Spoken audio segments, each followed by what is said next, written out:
And the bottom line is, it's not always just about what you've done for me lately with these mammoth franchise player contract extensions. It's how you're going to age. A player that is a right-handed hitting power first baseman on the wrong side of 30. It's not about what this contract will look in year 1 or 2, although this year hasn't been very promising. Last year was just okay.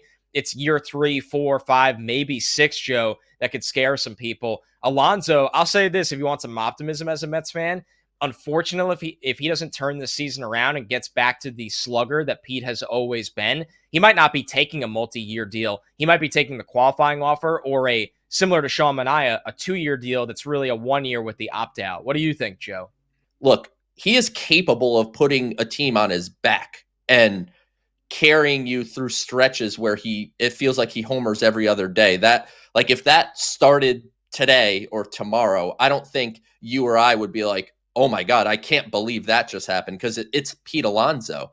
And I think all in all, he's having an okay year. Like, I think people are maybe getting a little extreme on what his year as a whole looks like because of how bad it's been with runners in scoring position. And that makes it kind of stick out a little bit.